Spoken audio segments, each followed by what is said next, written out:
मौसम से जुड़ी जानकारी और लाइव मौसम खबरों के लिए हमारे YouTube चैनल को सब्सक्राइब करें और बेल आइकॉन दबाकर हर अपडेट पर रखें नजर। नमस्ते दोस्तों, स्काई मैट वेदर में आपका बहुत बहुत स्वागत है। मेरा नाम महेश पलावत है। इस वीडियो में हम बात करेंगे कि दोनों समुद्र में जो तूफान बनने वाले हैं उनका क्या अपडेट है और किस तरह से वो किस इलाके को इम्पैक्ट करेंगे। और ये बहुत ही कम देखा गया है कि भारत के दोनों समुद्र में बंगाल की खाड़ी और अरब सागर में एक साथ दो तूफानों का जन्म हो।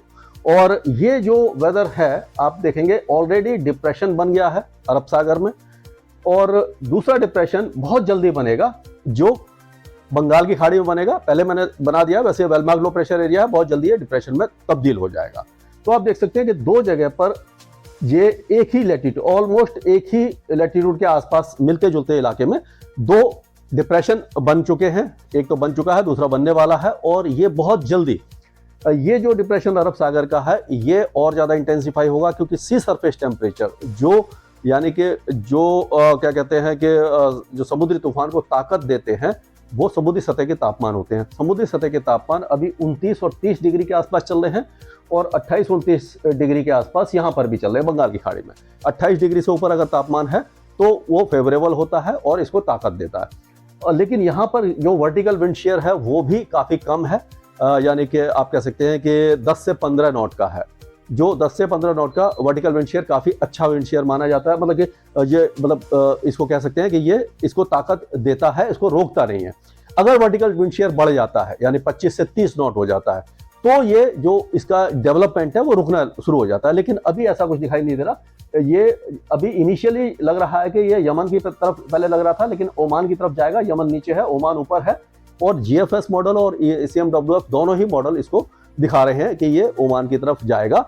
और इसका रिकर्वेचर बहुत मुश्किल है, क्योंकि रिकर्वेचर के लिए आपको जो ट्रफ जो रिज है, जो सब ट्रॉपिकल जेट की जो रिज होती है उसके साथ साथ ये मूव करता है। तो वो जो रिज है वो अभी इस तरह से यहाँ पर जाकर के रिकर्व कर रही है।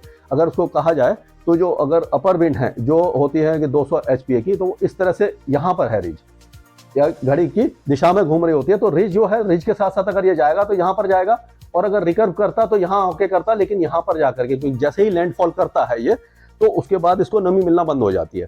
समुद्र में इसको नमी मिलती है, इसको ताकत मिलती है, खुराक मिलती है। और जैसे ही ये लैंडफॉल करता है तो जो मॉइस्चर फीड है वो कट ऑफ हो जाती है और ये कमजोर पड़ने लग जाता है। इसीलिए इसको मौका ही नहीं मिलेगा रिकवर करने का। और ओमान में ये जितना भी जो तबाही मचाएगा वो मचाएगा। लेकिन देखते हैं कि उस समय इसका स्थिति क्या रहेगी। ये सीवियर होगा, वेरी सीवियर होगा, या केवल साइक्लोन होगा। क्योंकि जैसे जैसे पास में जाएगा ये, तो वर्टिकल विंड शेयर बढ़ता जाएगा। वर्टिकल विंड शेयर को मैंने पहले भी आपको बताया था कि जैसे जैसे हम एटमॉस्फेयर में ऊपर की तरफ चलते हैं तो जो विंड डायरेक्शन और स्पीड में अगर बहुत ज़्यादा अंतर है तो क्या होता है कि वर्टिकल विंड शेयर ज़्यादा होता है, कम है तो वो कम होता है। और अगर वो ज़्यादा है तो क्या होता है कि वो जो इसको ऊपर से श्रेड करना, एक तरह से काटना शुरू कर देता है, कमज़ोर करना शुरू कर देता है और साइक्लोन कमज़ोर हो जाता है। तो ये कारण है। तो इसीलिए ये इसका पूरा चांसेज है कि ये ओमान की तरफ जाएगा। अब बात करते हैं इसकी, ये जो बंगाल की खाड़ी में है। बंगाल की खाड़ी में जो है ये already well-marked low pressure area बन चुका है। पहले ये साइक्लोनिक सर्कुलेशन था और काफ़ी ऊंचाई तक था। तो अब ये धीरे धीरे डिप्रेशन में तब्दील हो जाएगा। और इसका जो ट्रैक है, आपको मालूम है कि जो भी सिस्टम होते हैं, खास करके ट्रॉपिकल सिस्टम जितने भी हैं, वो क्या होता है कि वो नॉर्थ वेस्ट में ही जाते हैं। इस तरह से जाते हैं, यहाँ वाले भी इधर जाते हैं। ये कभी कभी 10 में से 2 या 3 रिकर्व करते हैं, जो गुजरात, मुंबई या उत्तरी महाराष्ट्र या कराची और सिंध की तरफ रिकर्व करते हैं। और उसी तरह से यहाँ के जो वेदर सिस्टम है ये इस तरह से रिकर्व करते हैं। कभी कभी तट के साथ साथ जाते हैं, कभी ये आंध्रा में, कभी उड़ीसा में, कभी पश्चिम बंगाल में, और कभी बांग्लादेश और कभी म्यांमार। ये इनके रूट होते हैं। और जैसे जैसे हम आगे बढ़ेंगे यानी कि नवंबर और दिसंबर के 15 दिसंबर तक साइक्लोन बनने की संभावना रहती है। तो जैसे जैसे साल आगे बढ़ता है और जब दिसंबर का महीना आता है तो क्या होता है कि इन जो साइक्लोन्स का ट्रैक होता है, साइक्लोनिक सिस्टम जो होते हैं वो इस तरह से तमिलनाडु की तरफ ज़्यादा जाने की संभावना रहती है, आंध्रा और तमिलनाडु की तरफ। यानी कि जैसे जैसे सर्दियाँ बढ़ती हैं तो ये जो वेदर सिस्टम है ये भी नीचे की तरफ आने शुरू हो जाते हैं। तो अभी ये जो पर्टिकुलर वेदर सिस्टम है, अगर ये बनता है अरब सागर का तो इसका नाम तेज होगा, और ये तो तेज बनेगा। लेकिन अगर ये बंगाल की खाड़ी वाला तूफान डेवलप होता है तो इसका नाम हमून होगा। और ये अभी जो इनिशियल पोजीशन ये दिखाई दे रही है कि ये इस तरह से जाएगा और 23 तारीख के आसपास ये उत्तरी आंध्र प्रदेश के आसपास पहुंचेगा और उसके बाद ये उसके साथ साथ तट के साथ साथ आगे जाएगा और जाकर के हो सकता है कि ये अभी 24 तारीख या 25 तारीख के आसपास ये बांग्लादेश के आसपास पहुंच जाएगा। हो सकता है बांग्लादेश में लैंडफॉल कर जाए। ये 24 तारीख को लैंडफॉल करेगा और ये हो सकता है 25 या 26 तारीख को लैंडफॉल करे और ये बांग्लादेश के आसपास जाएगा। लेकिन क्योंकि ये तट के काफी पास से गुजरेगा, हो सकता है कि 150-200 किलोमीटर की दूरी से गुजरे, तो समुद्र में जो लहरें हैं वो ऊंची उठना शुरू हो जाएंगी। 22 तारीख से ही हम कह सकते हैं कि आंध्र प्रदेश के तट पर, और 22 और 23 तारीख को उड़ीसा के तट पर जो हवाएं हैं तेज हो जाएंगी और समुद्र में जो लहरें हैं वो भी ऊंची उठने लग जाएंगी और हो सकता है कि कोस्टल एरियाज में बारिश भी शुरू हो जाए। और 23 और 24 तारीख को उड़ीसा और पश्चिम बंगाल के तट पर खतरा बढ़ जाएगा और उस समय हम अपडेट इसका करते रहेंगे। मछुआरों को उस समय क्या सलाह दी जाती है और आम जनता को क्या सलाह दी जाती है कि वो तट के पास जाएं या नहीं जाएं।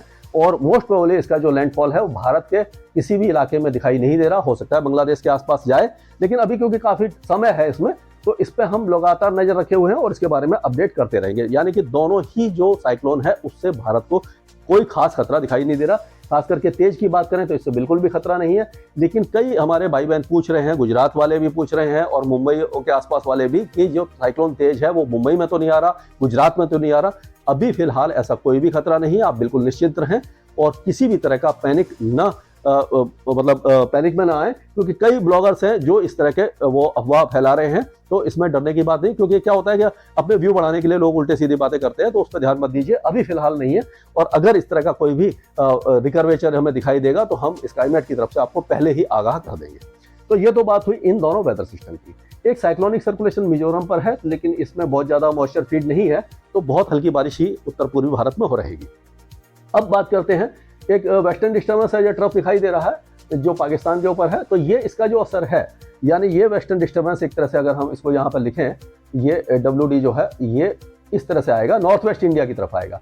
तो इसके असर से जो पंजाब, हरियाणा और पश्चिमी राजस्थान में 21 तारीख से तो पश्चिमी राजस्थान में हल्की बारिश हो सकती है। और उसके बाद ये 22 और 23 तारीख को और 24 तारीख को हो सकता है कि पंजाब, हरियाणा और राजस्थान के उत्तरी और पश्चिमी इलाकों के साथ साथ दिल्ली NCR में कुछ बूंदाबांदी, कुछ जगह पर बौछारें और 1-2 स्थानों पर मेघ गर्जना हो जाए। और अभी भी क्योंकि इस समय जो 0 डिग्री आइसोथर्म है वो काफी नीचे है, क्योंकि नीचे आ जाती है। 0 डिग्री का आइसोथर्म का मतलब है, आइसोथर्म जो होती है एक ही टेम्परेचर, थर्मो मतलब थर्मामीटर से लिया गया है कि जो एक ही टेम्परेचर वाली जो लाइन होती है, जैसे जब हम एटमॉस्फेयर में ऊपर की तरफ बढ़ते हैं। अभी अगर मान के चलिए कि दिल्ली का तापमान अगर 28 डिग्री है, तो अगर दिल्ली से हम ऊपर की तरफ चलेंगे, जैसे जैसे पहाड़ों पर चलते हैं या ऊंचे अल्टीट्यूड पर चलते हैं, तो आपको मालूम है टेम्परेचर गिरता है। तो एक समय ऐसा आता है जब 0 डिग्री टेम्परेचर आता है, उस जगह को हम 0 डिग्री आइसोथर्म कहते हैं। गर्मियों में 4.5 किलोमीटर के आसपास होती है और सर्दियों में 2.5 किलोमीटर 3 किलोमीटर तक आ जाती है। तो जब बादल इससे भी ऊंचाई के बन जाते हैं, तब इसमें क्या होता है कि सुपर कूल्ड वाटर ड्रॉपलेट्स हो जाती हैं। जो पानी की बूंदें हैं वो सुपर कूल्ड होती हैं, आपस में टकरा कर जो बर्फ बन जा देती हैं, यानी कि आइस क्रिस्टल बन जाते हैं। और जब वो आइस क्रिस्टल आपस में टकरा कर और बड़े हो जाते हैं तो गुरुत्वाकर्षण से नीचे गिरते हैं, जिससे कि ओले, जिसको हम ओले कहते हैं। तो ओले गिरने की संभावना भी बन रही है 22, 23, 24 तारीख के आसपास पंजाब, हरियाणा और राजस्थान में। लेकिन इसके बारे में हम देखते रहेंगे। अभी कोई बहुत ज्यादा ऐसा नहीं है, खतरा नहीं है, कोई खास वेदर नहीं होगा, हल्की फुल्की बारिश ही देखने को मिलेगी, तेज हवाएं भी चल सकती है। जम्मू कश्मीर, गिलगिट बाल्टिस्तान, मुजफ्फराबाद, लद्दाख, हिमाचल और उत्तराखंड, यहाँ पर इस वेस्टर्न डिस्टर्बेंस का कोई ज्यादा असर दिखाई नहीं देने वाला है। तो कुल मिलाकर के कह सकते हैं कि पहाड़ों पर स्नोफॉल इस वेस्टर्न डिस्टर्बेंस के कारण नहीं होने वाला है। तो ये तो बात हुई यहाँ की। अब ये जो एंटी साइक्लोन आप देख रहे हैं, ये आप देखिए साउथ ईस्ट राजस्थान के ऊपर है। तो इसलिए क्या होता है, जहां पर भी ये एंटी साइक्लोन होता है तो घड़ी की, क्योंकि जो अर्थ रोटेट कर रही होती है, तो जो उत्तरी गोलार्ध है, तो आपको मालूम है कि अपनी धुरी पर अर्थ घूमती है, जो उत्तरी गोलार्ध है वहां पर कोरियोलिस फोर्स के कारण अगर घड़ी की उल्टी दिशा में हवाएं घूम रही होती हैं तो वो ऊपर की तरफ उठ रही होती हैं। ऊपर की तरफ उठती हैं तो उसमें जो नमी होती है वो कंडेंस होकर बादल बनाती है, बारिश करती है। और जो घड़ी की दिशा में होती है और हवा इस तरह से, ये पृथ्वी घूम रही है और वो हवा नीचे की तरफ आती है, नीचे की तरफ आती है तो गर्म होती है और वो जो कंडेंसेशन नहीं होता, बादल नहीं बनते, बारिश नहीं होती। तो यहाँ पर भी एंटी साइक्लोन आप देखेंगे, विपरीत चक्रवाती हवा का क्षेत्र, उसका मतलब है वहां मौसम साफ रहेगा, आसमान क्लियर रहेगा, तेज धूप रहेगी। तो इस इलाके में खास करके राजस्थान, गुजरात और जो पश्चिमी मध्य प्रदेश है और उत्तरी राजस्थान, ये महाराष्ट्र है, यहाँ पर तापमान काफी ज्यादा रहने वाले हैं, गर्मी काफी ज्यादा प्रचंड रहेगी। तो ये सब बात हुई। और आज जो वानखेड़े स्टेडियम में 21 तारीख है, तो 21 अक्टूबर को वानखेड़े स्टेडियम में जो मैच है, क्रिकेट मैच, उसमें भी गर्मी और उमस परेशान करती रहेगी। तो कुल मिलाकर के बहुत ज़्यादा कंफर्टेबल वेदर नहीं होगा, प्लेयर्स के लिए भी नहीं होगा और दर्शकों के लिए भी नहीं। तो ये यहाँ का अपडेट हुआ। और उत्तर प्रदेश, बिहार, झारखंड, पश्चिम बंगाल, उड़ीसा, इनके बारे में बात करें तो यहाँ का मौसम अब पूरी तरह शुष्क है। यहाँ पर बारिश की गतिविधियां बिल्कुल भी नहीं है। सिक्किम में हल्की बारिश हो सकती है, उत्तर पूर्वी राज्यों में बहुत हल्की बारिश इस साइक्लोनिक सर्कुलेशन के कारण हो सकती है। गंगे पश्चिम बंगाल से लेकर के ये उड़ीसा वगैरह जितने भी इलाके हैं, यहाँ की अगर हम बात करते हैं तो जैसे हमने बताया कि 24 तारीख का शायद दशहरा है, तो उस समय दशहरे के समय भी खुशकिस्मती से ये जो गंगे पश्चिम बंगाल है, यहाँ बहुत ज़्यादा डिस्ट्रप्शन नहीं होगा। हल्की फुल्की बारिश आ सकती है क्योंकि जो साइक्लोन उसके काफ़ी पास से निकल रहा होगा। तो उड़ीसा और गंगे पश्चिम बंगाल के कुछ इलाकों में तेज हवाओं के साथ बारिश हो सकती है। बांग्लादेश में इसका लैंडफॉल हो सकता है। तो बांग्लादेश में जो दुर्गा पूजा का सेलिब्रेशन कर रहे होंगे, वहां पर थोड़ी सी परेशानी हो सकती है। ये तब की बात है। अभी फिलहाल की बात करें तो कोस्टल आंध्र प्रदेश में हल्की फुल्की बारिश हो सकती है। केरल में कुछ इलाकों में हल्की बारिश होगी। लक्षद्वीप में कुछ तेज बारिश होगी। अंडमान और निकोबार द्वीप समूह में भारी बारिश हो सकती है। कोस्टल कर्नाटका में हल्की बारिश है और तमिलनाडु के ज्यादातर इलाके शुष्क रहेंगे। दक्षिणी तमिलनाडु में तो इस ट्रफ के कारण हल्की बारिश हो सकती है।